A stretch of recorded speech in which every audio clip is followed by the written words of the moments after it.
Okay, so here I'm going to calculate the derivative. And so here this is a function, and I got this weird thing on the camera. So anyways, this is a function, and I've got 4x to the dot dot dot, right? So this is f of x, and all I'm doing is I'm calculating the derivative using the power rule. So first of all, I'm going to take the 5, I'm going to bring it down in front, right? And I'm going to do that with each of these powers. This one, the derivative of a constant is just 0, so that's going to go away.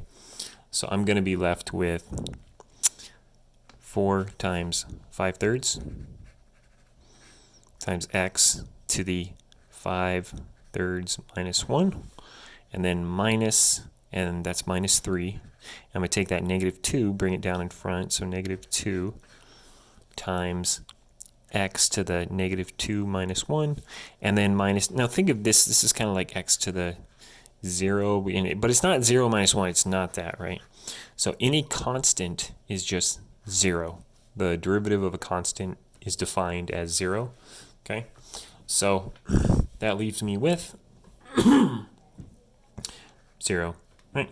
So then I just simplify. So 20 over 3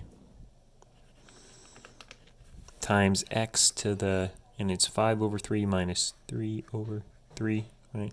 So that's going to be 5 minus 3 is 2 over 3 thirds, and then minus minus is plus 6, and that's going to be x to the negative 3 goes 0. That's it, right? So pretty simple there, I think. So the power rule is obviously it's the first thing we do. It's the simplest thing we do, right? So let's see.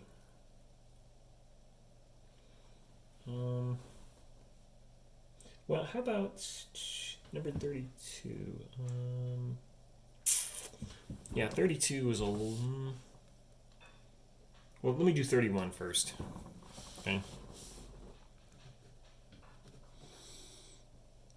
31 is radical 2 times t radical 2.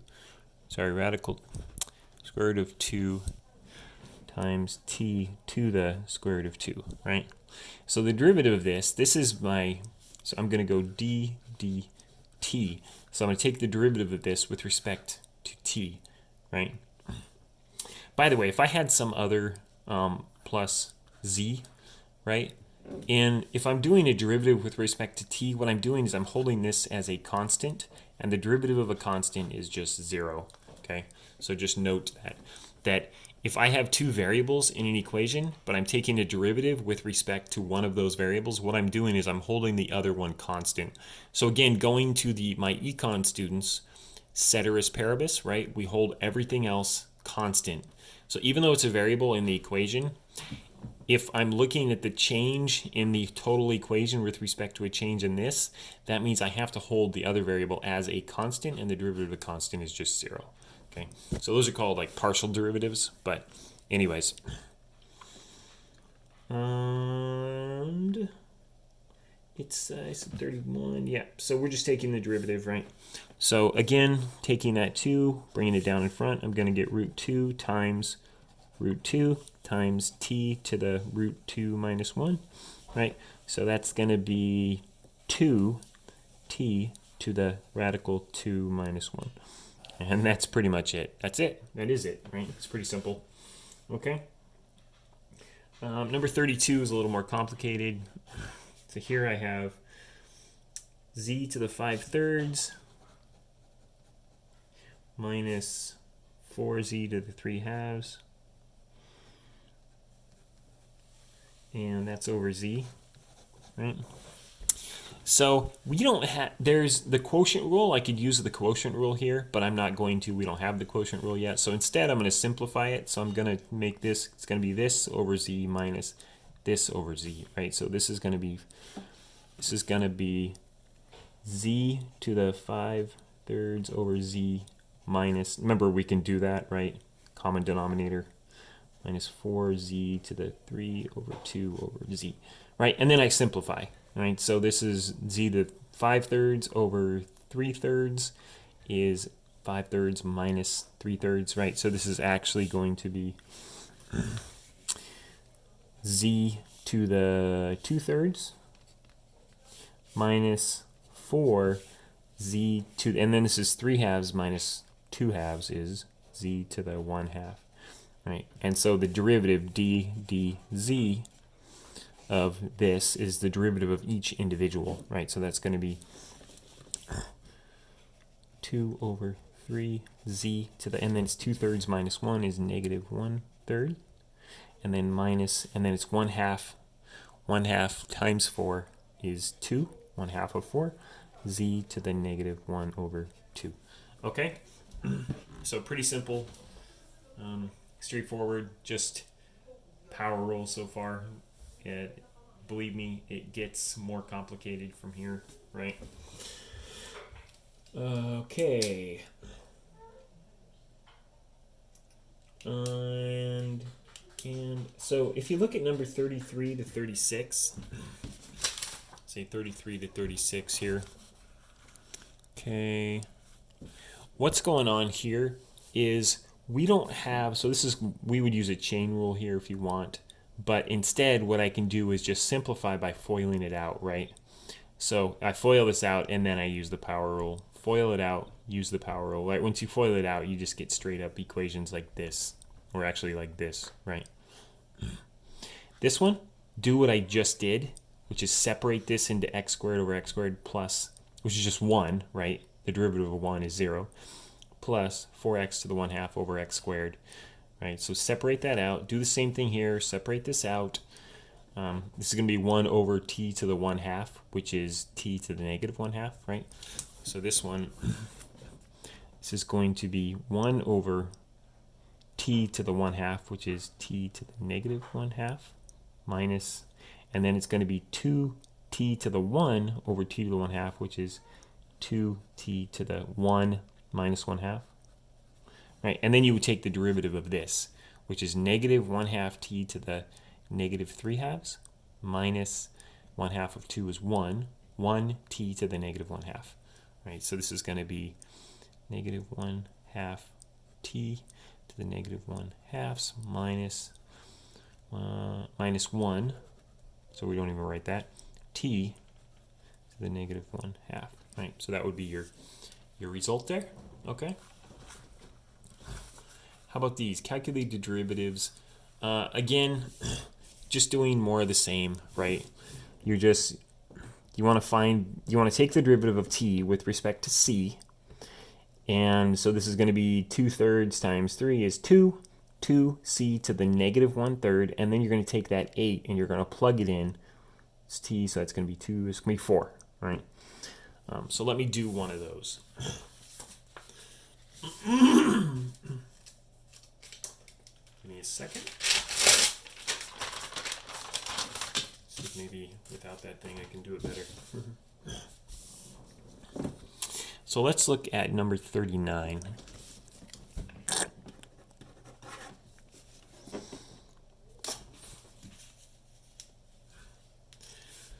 Okay, I've got 4z,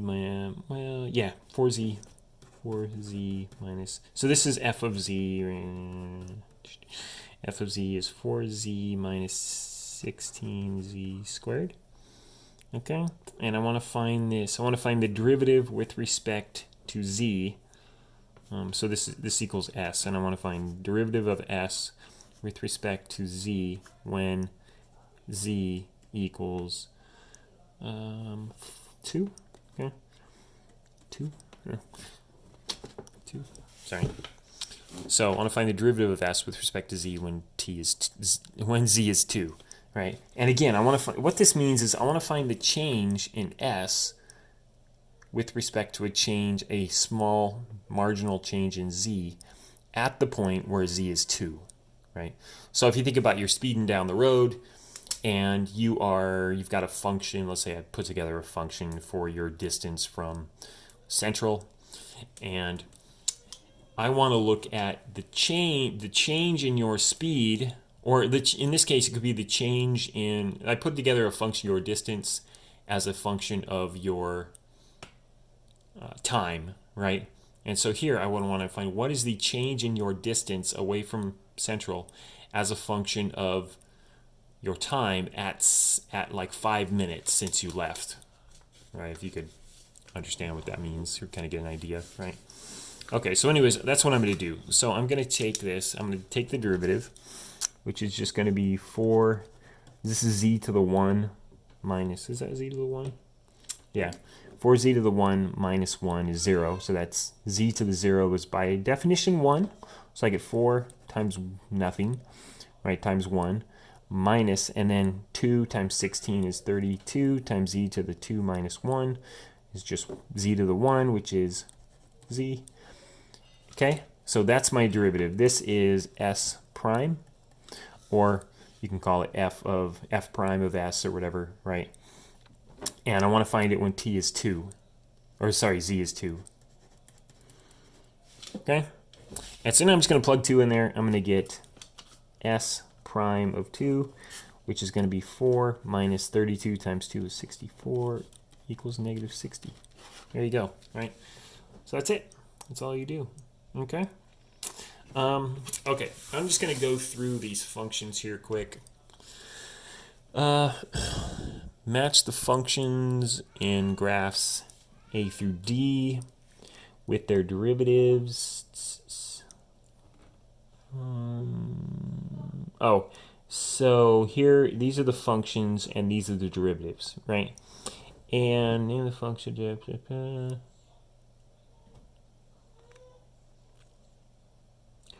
So what's the derivative of this? The derivative of this is just a constant linear line, right? So this is a linear equation, so the derivative is constant, so that's going to be I. So these two. So the derivative of a linear line, this would be like 3x, right? The derivative of 3x is 3, so f prime is just 3, right? Okay, now what about this? What about the derivative of... this would be like negative x squared, right? What's the derivative of negative x squared? That would be a negative 2x, right? So the derivative of this, if this were shaped up like this, it would be x squared, right? So the derivative of that would be negative 2x, and that would look like this, right? So the derivative of a second degree equation is a first degree equation. Here is a third degree. This is x to the cubed, x cubed.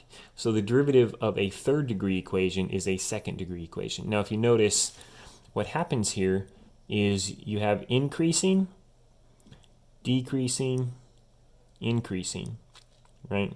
So the slope of the line would vary, right?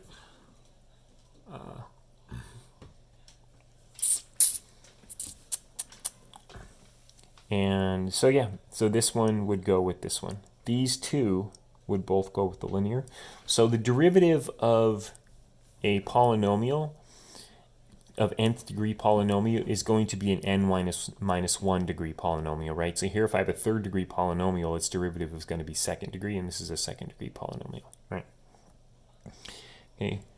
Of the two functions f and g, so these two functions, which is the derivative of the other? Justify your answer. Again, this, what does this look like? This is a second degree polynomial, right? And so its derivative would be a straight line, a linear equation. This is a third degree polynomial of some sort, right? You can see it changes here and here, so that means it's third degree. And so this is the function f of x is the derivative of the third degree. So the derivative of the third degree is a second degree polynomial. All right, assign the labels. F prime equals g. What is this?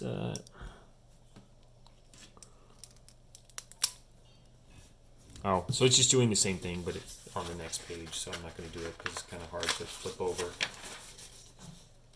Maybe not. Oh, this is interesting. So here we go. So peak oil theory was debunked. It's garbage. It's ridiculous.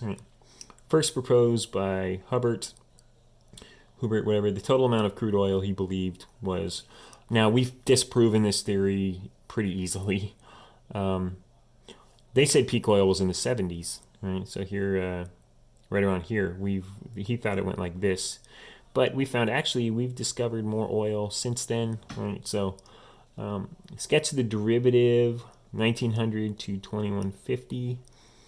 So between here, we've got a third degree polynomial, so we would expect the derivative to, the slope of the derivative increases, boom, and then starts decreasing, right?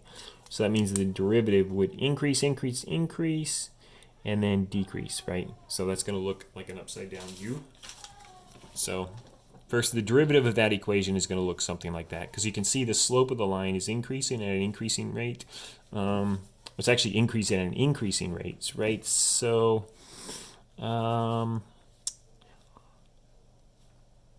it would, let's see, how would we, it's positive, getting steeper though. It would look something like that, right? And then it would hit infinite and maybe go something like that, right? So increasing, and then it would go vertical, essentially, right, at some point here, where then it would start to, it would still increase, but at a decreasing rate. So not like that. So how would we find something that's slope is increasing, and then decreasing, right, at a decreasing rate? Actually, it looks just too much like that. Let's see.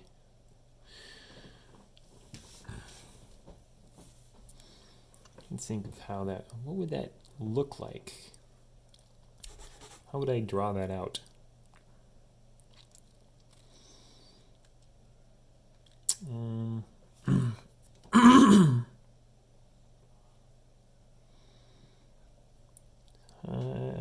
That's 1900.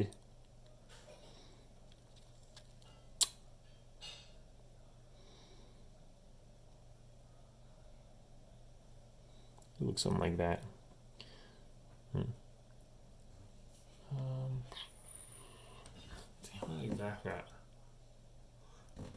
Well, if this is, because this graph, you can see how that graph looks like that, and you can see the derivative is going to be positive, and as x increases, the derivative increases. Oh, there we go. So yeah, that actually would look like that, right? So as x increases, the derivative f of f prime would be increasing, and then it would start to slow down, hit a peak, where the derivative right here, around here, is where it hits peak change, right, which would be like right there, right? And then it's still positive, but decreasing, right? So the rate of trillions of barrels is actually decreasing, so that would be like that, right? So it's actually decreasing, but still positive, and then it would eventually level off. Okay? I think that's pretty good there. Which year does it take on its maximum value, the derivative? And that would be right about here. So the tangent line would be about vertical, somewhere around there, right? So you can see tangent line eventually, and then it would be increasing, and then it would hit some maximum vertical state, and then it would start to, the tangent line, the slope is still positive, but decreasing, right? So again, if I go back to my graph here, so this is f prime of x, right? So the slope here is still positive, it's still above the x-axis, right? Time, or here time. So the slope is still positive, but it's rapidly increasing. It would hit a maximum point where the slope is hit its maximum point of infinity, and then it would start to fall off, right? So it's still positive though, still increasing, but at a decreasing rate. Okay. Interpretation. What is the limit as it goes to infinity? It looks like we're going to hit a maximum, 2.3 million barrels, right? So what is the limit of Q of t as t goes to infinity? It looks like it hits a maximum steady state. Now the derivative would be 0, right? So eventually the slope of the line tangent to the curve is 0, and what that means is the number of barrels have stopped increasing. We've kind of hit a peak, right? A maximum level. Okay.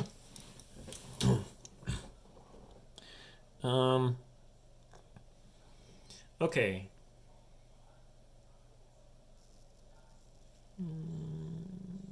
Compute the derivatives where c is a constant. Okay, so what I mentioned here is if you were to take these derivatives, so c looks like a variable, but actually just imagine c was the number 6 or something like that, right? So it says compute the derivative where c is a constant. So if you just pretend c is a 6 or some constant, then the derivative of this with respect to t, you're holding c constant, is going to be c times 3t squared, right? The derivative of this would be 9c squared, where this is just a constant, so it remains unchanged, times 3y squared, right? So that's what you do when you hold c as a constant. Okay, I will come back with more.